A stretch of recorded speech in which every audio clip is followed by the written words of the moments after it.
যুক্তরাষ্ট্রে সাময়িকভাবে বন্ধ রয়েছে বিদেশি শিক্ষার্থীদের ভিসা আবেদন।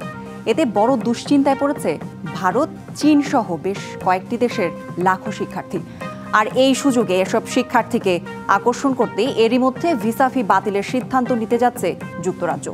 এছাড়াও শিক্ষার্থীরা বিকল্প হিসেবে দেখছে কানাডা ও অস্ট্রেলিয়াকে। মানসম্পন্ন শিক্ষা, গবেষণা, নানান সুযোগ ও মর্যাদার কারণে বিশ্বের বেশিরভাগ শিক্ষার্থীর কাছে উচ্চশিক্ষার জন্য প্রথম আগ্রহের দেশ যুক্তরাষ্ট্র। আর এ স্বপ্নে ভাটা দিয়েছেন মার্কিন প্রেসিডেন্ট ডোনাল্ড ট্রাম্প। দ্বিতীয়বারের মতো ক্ষমতায় এসে নেন নতুন পদক্ষেপ। যুক্তরাষ্ট্রে থাকা বিদেশি শিক্ষার্থীদের বিরুদ্ধে নানান অজুহাত দেখিয়ে সাময়িকভাবে ভিসা প্রক্রিয়া বন্ধ করে দিয়েছেন ট্রাম্প। অনেকেরই ভিসা বাতিল করে দেশ থেকে বিতাড়িতও করেছেন। শুধু তাই নয়, দিয়েছেন কঠোর নির্দেশনা। যুক্তরাষ্ট্রের স্টেট ডিপার্টমেন্ট বলছে, এসব ভিসা বাতিলের অন্যতম কারণ ছিল হামলা, নেশাগ্রস্ত অবস্থায় গাড়ি চালানো, চুরি ও সন্ত্রাসবাদে সহায়তা করার মতো অভিযোগ। এছাড়াও রয়েছে ফিলিস্তিনের পক্ষে আন্দোলনে যোগ দেওয়ার মতো কর্মকাণ্ড।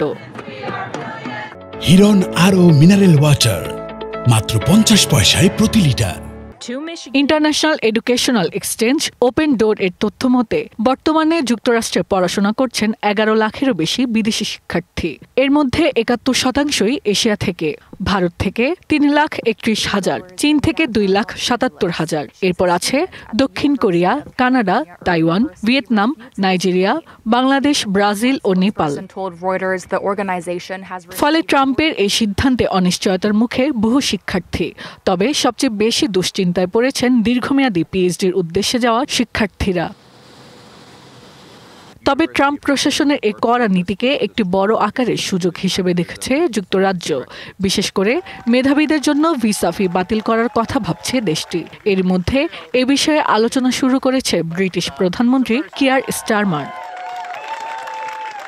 বিশ্লেষকরা বলছেন, আন্তর্জাতিক শিক্ষার্থী যারা যুক্তরাষ্ট্রের ভিসা না পেয়ে তারা আবেদন করতে পারে কানাডা বা অস্ট্রেলিয়ায়, কারণ এই দুই দেশ শিক্ষার্থীদের কাছে দীর্ঘদিন ধরেই জনপ্রিয়।